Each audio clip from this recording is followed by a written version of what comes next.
आपका वक्फ बिल का जो संशोधन बिल है जो है कानून पास हुआ है उसके विषय में क्या कहेंगे। ममता बनर्जी के यहाँ कोई लागू का जो हुआ है वो मानने को तैयार नहीं, दंगा फसाद जो हो रहा है इसके विषय में आप क्या कहना चाहेंगे।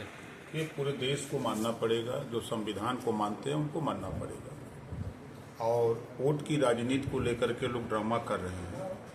समझने की कोशिश लोग करें कि वक्फ बिल बोर्ड में जो वक्फ बिल पुराना बिल था और नए बिल में दोनों में क्या अंतर है। पुराना बिल ये कहता है कि किसी की निजी संपत्ति को भी वक्फ बोर्ड कमेटी का कोई भी मेंबर आके कह दे कि ये मेरी संपत्ति है, तो उसके बाद वो जाता है वक्फ ट्रिब्यूनल कोर्ट में।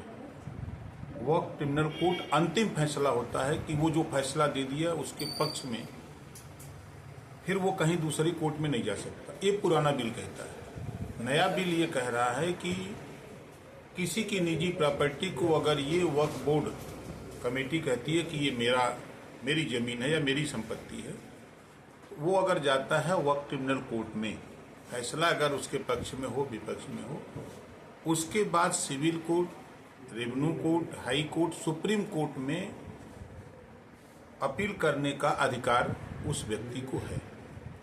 ये है नए बिल में। पुराने बिल में है कि आधी आबादी महिलाओं की है, उस कमेटी में महिला नहीं रह सकती।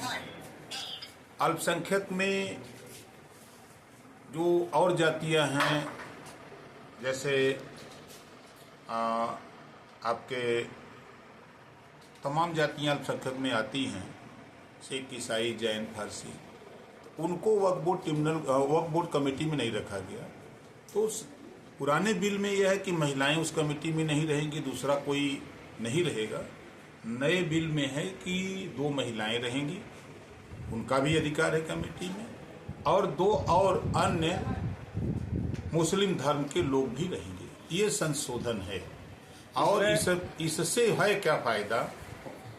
अब तक वक्फ बोर्ड का चेयरमैन मुसलमान, उसके मेंबर मुसलमान, एक भी गरीब मुसलमान या गरीब महिला या किसी को वक्फ बोर्ड ने वो संपत्ति का लाभ नहीं दिया।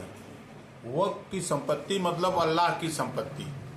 अल्लाह की संपत्ति को बेच करके मुसलमानों में जो अमीर मजबूत मुसलमान है वो बेच करके उसका लाभ लेते हैं। करोड़ों की संपत्ति लाखों में बेचते हैं और बैकडोर से शेष पैसा ले लेते हैं। ये काम समाजवादी पार्टी ने किया कराया, कांग्रेस ने किया, बसपा ने किया।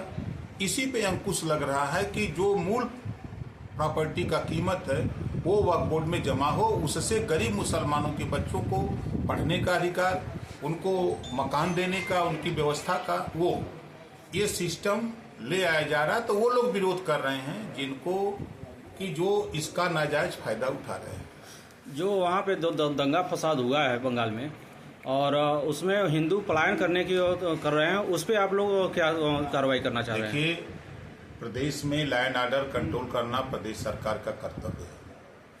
प्रदेश सरकार अगर लॉ एंड ऑर्डर कंट्रोल में असफल है तो ऐसी सरकार को रिजाइन दे देना चाहिए। अगर वो रिजाइन नहीं देते हैं, इस तरह का उपद्रव कराने में सहयोग करते हैं, वो सरकार करती है, तो वहाँ राष्ट्रपति शासन लगना चाहिए। कुछ बढ़ चढ़ के बोल रहे हैं, विरोध भी कर रहे हैं। वो वोट की राजनीति है। आप बताइए कि राहुल के नाम से कोई वक्फ बोर्ड की जमीन है? अखिलेश जी की उसमें जमीन है या किसी नेता की उसमें जमीन है?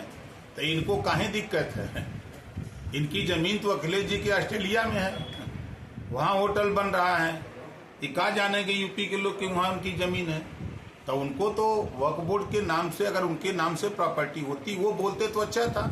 ये तो वोट की राजनीति कर रहे हैं। अभी उनका बयान आया था कि वो वहाँ पे दंगा फसाद हो रहा है तो बंगाल का है, ममता बनर्जी समझे, हम तो ममता जी के समर्थन में हैं। ये तो यूपी है, यूपी से उससे क्या लेना देना है।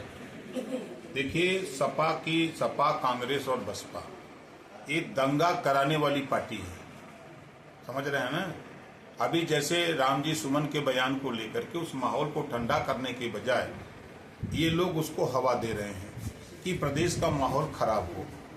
माहौल जो जिस तरह से अमन चैन चल रहा है, भाईचारा चल रहा है, बड़े बड़े माफिया अपराधी गुंडा जेल में या ये जमीन के अंदर या जमीन के ऊपर। कोई भी अपराधी अगर अपराध करने की कोशिश कर रहा है तो कानून उसका पालन कर रहा है बढ़िया से, और वो जेल के सलाखों में 24 घंटे के अंदर जा रहा है। तो प्रदेश में हालत को खराब करने की कवायद है, और वोट को लेकर के हिंदू मुसलमान करना कि हिंदू मुसलमान होगा तो मुसलमान हमारे साथ आ जाएगा। तो ये सब ड्रामा कर रहे हैं सिर्फ वोट के लिए, सत्ता से बाहर रहने की वजह से। जो सत्ता में रह करके पिछड़ों का हक लूटा, दलितों का हक लूटा, मुसलमानों का हक लूटा, तो ये लुटाई बंद हो गई है। इस नाते सपाई और कांग्रेस परेशान है।